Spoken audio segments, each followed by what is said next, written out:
via Zoom during the corona crisis of 2020. Hi, and welcome to The Doctor Is In. I'm Frank Speidel, a retired emergency physician and recovering hospital administrator. For what I will discuss today, I invite your robust doubt and skepticism. Great physicist and humanist Jacob Bernowski reminded us. It is important that students bring a certain ragamuffin, barefoot irreverence to their studies, for they are not here to worship what is known, but to question it. Jacob also wrote, there is no absolute knowledge, and those who claim it, whether they are scientists or dogmatists, open the door to tragedy. So much for settled science. Now, I am neither an epidemiologist, public health official, nor an infectious disease specialist. Always defer for healthcare guidance to your primary physician, your local and state health departments, and the CDC. As I wrote the introduction to today's show, we had lost more than 270,000 Americans to the COVID-19 pandemic. I note New York State has a mortality rate of 1,707 deaths per million. Pennsylvania has 631 deaths per million, and the U.S. in total has suffered 624 deaths per million. Deserving reflection and inspection is Sweden. Sweden has a mortality rate of 576 deaths per million, less than the mortality rate of Pennsylvania in the United States, and almost 1/3 less than the New York State mortality rate, who the eminent Dr. Fauci reminded us did it correctly. You'll see a slide of the Swedes fighting the virus along with a graph of Swedish deaths. On September 29th, 2020, the New York Times acknowledged the goofy science deniers of Sweden succeeded where New York did not. And now we are entering the time of seasonal influenza, so it serves us well to reflect. In prior shows, my guests and I have explored the COVID-19 pandemic. Among the explorations have been the public health structure in the U.S., which I have found massive, funded, overlapping, and sclerotic, and confused. We also covered vaccines, immunity, the evolution of our understanding of COVID-19, and our reaction to the pandemic. There are recurring themes in these explorations. First, the presence of an election year exaggerates the response as politicians embrace the dramatic incredibly poor reporting stokes fires of fear. This reporting is driven not by the desire to get it right, but to grab ratings, clicks, and market share. We see lucid reporting losing to lurid reporting. If it bleeds, it leads is the mantra for those in quest of the ratings grail. Third, as a result of flighty reporting, fear pervades our discussion and warps our decisions. We choose a course of action not based on reflection and science, but on the whim of the day, the panic of the street, and the phrase of fashion. Lastly, our ability to understand and respond to the pandemic is further crippled by the absence of real science education among the educated elites, the pundits, the snarking class, and politicians. During the COVID-19 pandemic, as guests, I have had Dr. Richard Lorraine, the medical director from Montgomery County Public Health, and Dr. George Avedian, senior medical advisor to Delaware County. But Chester County, the county where I live, will not appear, despite multiple calls, emails to many individuals beginning in February, continuing up to a week ago. I have received neither a response nor acknowledgement of my invitations. Now, I find that remarkable. Remarkable because Chester County was routinely in the news, making headlines. On April 6, 2020, we learned through the Inquirer the county was preparing to offer antibody testings and was going to be the first to do so. In May, we saw Chester County take a victory lap as it deployed these antibody tests. Then quiet. Till 4 months later, when Chester County again reappears in the Inquirer in an article by Marie McCullough and Bill Bender. This prizeworthy reporting tells us of a plan, reported and discussed where, I still can't find the plan, to test 1 million residents of Chester and Delaware counties for antibodies to the SARS-CoV-2 virus. To what end is vague. The article further reports, County public health physician Dr. Renee Cassidy found it odd The county officials were eager to purchase tests from Advait, given the firm's limited track record. The county officials rejected Dr. Cassie's recommendation to tell more than 6,000 people whose tests were in a suspicious batch that their results might be wrong. The article further reports Dr. Cassie resigned as county health physician in protest over the Advait test. Reportedly, Dr. Cassidy, board certified in both pediatrics and internal medicine, is no longer with the county health department. The Rapkov test was assessed by health department officials in Chester County, and more than a few countries, such as Britain and Spain, wound up with embarrassing fiascos because the technology didn't work. Those involved have gone silent. Bender and McCullough report the CEO, Karthik Musunuri, initially agreed to a phone interview, but then could not be reached and did not respond to emails. On the county side, they state the spokesperson emailed that there were inaccuracies, but she would not specify them and could not provide access to officials who could be specific until next week. Then within a week of the first article, Bender and McCullough reported Chester County's response to the $13.2 million loss for potentially inaccurate results. A fair reading of the excellent reporting by McCullough and Bender suggests Chester County knew of but did not disclose or acknowledge their $13.2 million expenditure for tests, that the county health department physician, Renee Cassidy, had concerns about. Oh, they did not disclose it till the Inquirer reported it. But that is simply money. Tragically, we have become inured to waste and abuse in government.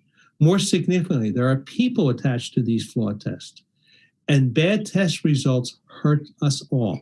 The cherry atop this fed-in mess is the county government's statement on September 16, 2020, regarding COVID-19 antibody testing. I note their statement is planted thick with oppressive circumlocutions and the passive voice. After reading, one thinks of George Orwell's observation that ugly language travels with foolish thoughts. And to keep us awake at night, the county announced it is retaining an independent legal consultant. You heard that right, a legal consultant to review the process. Chester County's response to their failings in public health? Retain a law firm. Now, for some, it might seem the problem was one of science, clinical assessment, and disease management, not contracting. Lastly, in Chester County's strategic plan, Managing for Results, the commissioners announced, we are committed to supporting our strategic plan that establishes priorities for the future of Chester County and increases accountability, transparency, and performance in Chester County government. It appears the promised accountability, transparency, and performance aren't doing well in Chester County. To correct my observation and comments, I am delighted and honored to have as our guest Ms. Margie Swart of West Goshen Township, Chester County.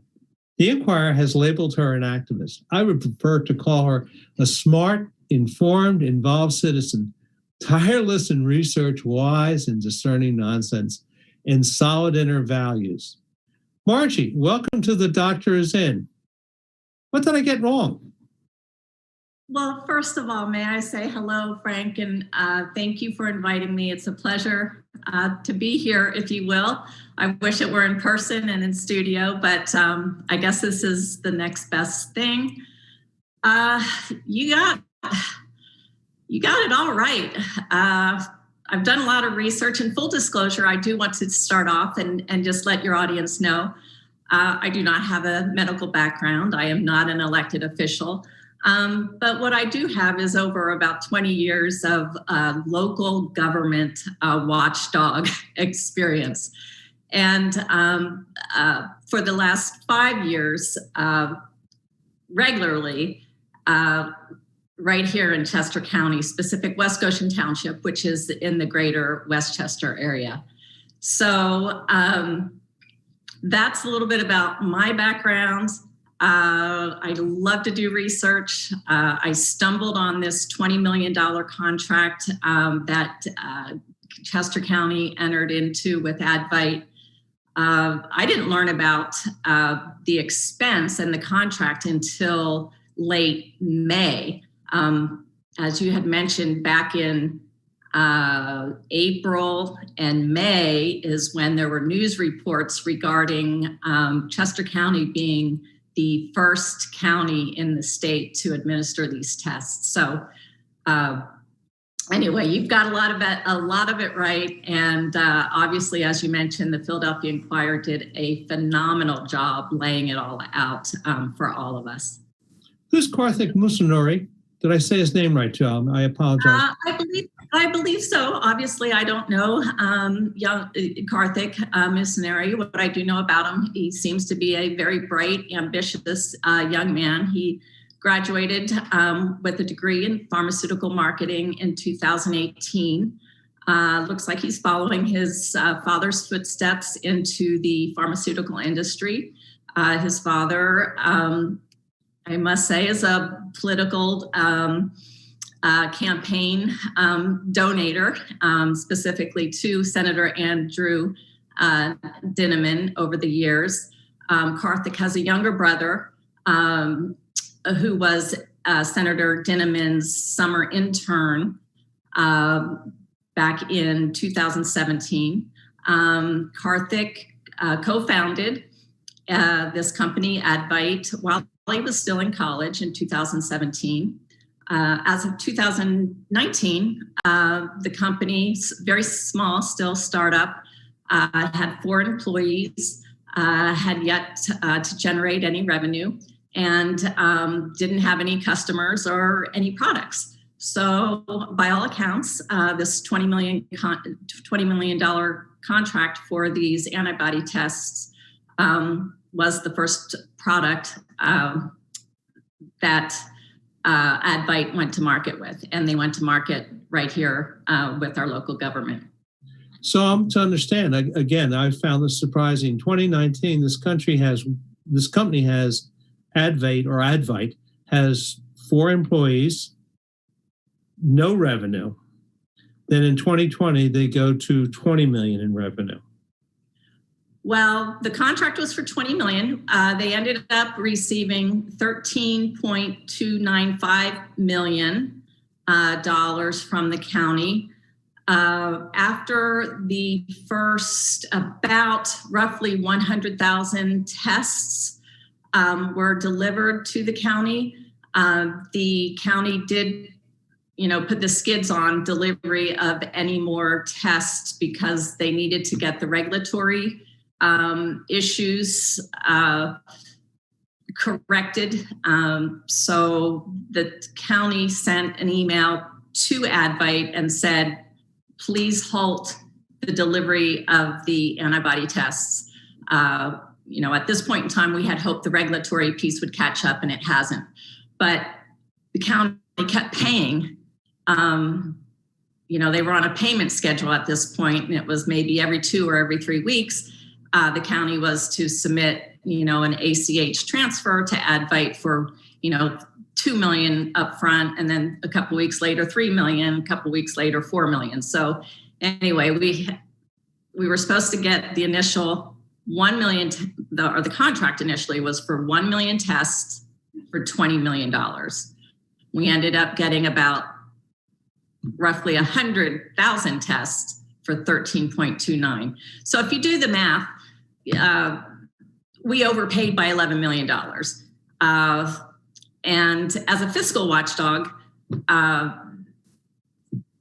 there's a lot of other issues medically, politically, but I am determined to follow this through and ensure that the taxpayers, the citizens of this county, get at least $11 million back from this company. I read a lot about an assessment of the RAPCOV test. Who did Chester County consult, or who did the assessment of the test? Do you know? Could you find? No, I received quite a few documents, mostly emails between Advite and Chester County through right to know request. Took me some time to get that. There were all kinds of reasons why I didn't receive that information promptly. So within the last, say, month, I did receive a lot of this communication. And quite honestly, it seems that this was, I don't know how else to put it. It seems like it was a deal that was brokered between Advite, the company, through Senator Dinniman, who then Senator Dinniman press releases and on his website and on his Facebook page clearly, takes responsibility and is quite proud of the fact that he introduced Advite and these tests to Chester County, directly to the Chester County chairwoman of the Board of Commissioners. So it seems like it went through all these political realm before it went through the health department, is the way I see it, through everything that's been reported and also through emails that I was able to obtain. I remembered I saw that one of the county commissioners said we did our homework on this. And, I was surprised at that too. We really did our homework on this. I was a bit surprised at that. And I was also, I noted that the chair, Marian Moskowitz, said that the county was meeting administrative roadblocks and red tape. What do you think she was referring to when she said that? Well, I'm quite certain what happened is they got the first shipment of these 10,000 antibody tests, or the kits, that included the test, of course. 10,000 kits were delivered in the first week of April. Great fanfare. Press release went out and there was news coverage, ABC, NBC, CBS, Fox, The Inquirer, Daily Local News, all over. This was quite an accomplishment. But they sat on the test, the county did, for about a month, because I don't know if they didn't do their homework beforehand, but when they got these 10,000 test kits, they need to have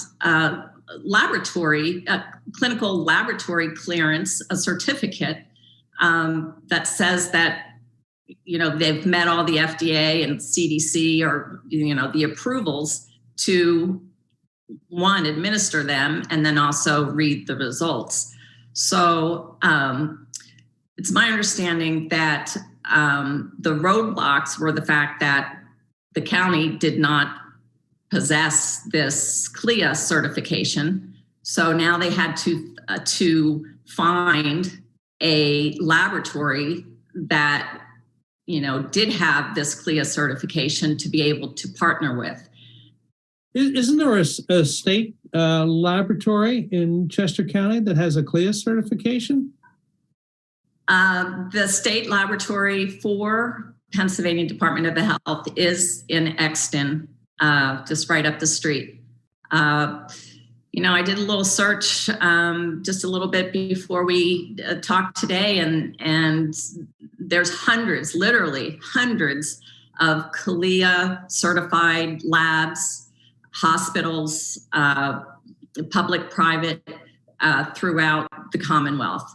So I'm a little curious as to why Chester County needed to go up to Bucks County. No, that would be Lehigh County, Lehigh Valley, to find actually this company, Lehigh Valley Genomics, that the county ended up partnering with. That company was just formed in February of 2019, according to the Pennsylvania Secretary of State website, where you can do a business search, a business search and see when a company was created. So we have this, brand new private laboratory that partnered not really with Advite, the testing company, because they needed to partner with the county to be able to administer the test and then read the tests or certify the tests that they were read accurate.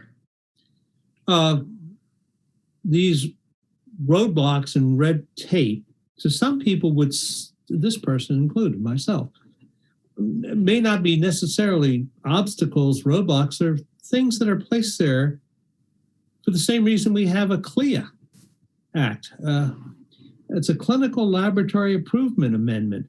It's to make patients will be affected by the results of labs. We all remember the misery that, remember with Theranos, Elizabeth Holmes was producing labs that didn't give real results, and that affected patients. So there is this need to have somebody looking over these tests, making sure that no test is perfect, but making sure that to the best of our abilities, there's substance behind these tests that we're doing. And I don't see a CLIA certification as a roadblock. And I'd love to talk to somebody in the county about that. Is it red tape or roadblock that we want to keep our patients, our citizens, receiving quality tests? I'm not saying that the RAPCOV test wasn't quality, but I think I read somewhere where the Lehigh Valley Genomics sent some letters out or sent some emails out to people like on October 1st saying that what was the expression? They weren't certain about their reagents or something? Right. The initial reporting, after the Inquirer came out with their fantastic article that revealed the 61 or 6,200 test results that came back as basically unreliable. A week later, they came out and said, well, first of all, the county said there was nothing wrong with the testing, that there weren't any problems. Yes. And the article came out, then a week later, the county admitted, they basically, as I like to say, they just basically came clean and said, well, yes, there was a problem. We started to realize this, and in hindsight, we should have notified all the citizens that did receive this antibody test, and we will send out notifications to all those 6,200 residents, and then offer them a follow-up free test if they so choose. Now, that 6,200 was from the second 2 weeks of administering the test. So Chester County administered those tests for about 30 days. They said the first 2 weeks, and everybody they tested, during the first 2-week window, everything seemed to be going fine. There weren't any questions. And they were only going to notify the first responders, healthcare workers, and their family members who received the test for the second 2 weeks. However, the Lehigh Valley Genomics letter indicates that the whole window from, May 7th or May 8th through June 2nd, it seemed like they were notifying every test recipient. So there are still so many questions. Don't know if we're ever going to get the answers, but I'm going to keep at it. And I'm grateful to you to talking about this and sharing this information with your audience. I was amazed at the Lehigh Valley Genomics email.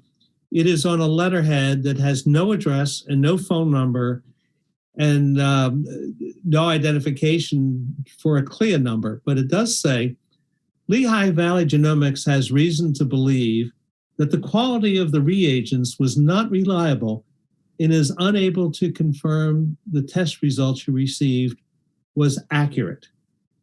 Well, and then they tell you if you have a problem to call Chester County Health Department, basically. I thought that it was remarkable in of itself. The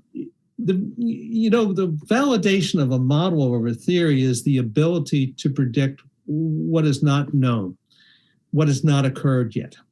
The validation of a model and its worth is the ability to predict what has not yet occurred and what has not yet been observed. At the start of the pandemic, one of my guests observed that in an election year, politicians embrace podium thumping, bold, forceful, quick actions to hit the virus hard. For politicians in the time of pandemic, it's not one for reflection and considered actions. It's not a time to be held back by red tape and regulations. It's not a time to listen to double-boarded public health physicians. No, it's a time to hit the virus, and the bolder the better. It appears that Chester County actions have validated this bolder the better political model. It appears that Chester County went for a do something policy. Now, realistically, we can neither ask nor expect perfection, for we are human. We can ask and expect transparency and reflective humility in government, for we are Americans. I see neither transparency or reflective humility in Chester County's actions. We are owed better. But that's just me, and I welcome your skepticism about my views. My invitation remains open for any Chester County commissioner or public official to appear on The Doctor Is In and to discuss the response to the pandemic. Thank you for watching The Doctor Is In. Stay safe out there.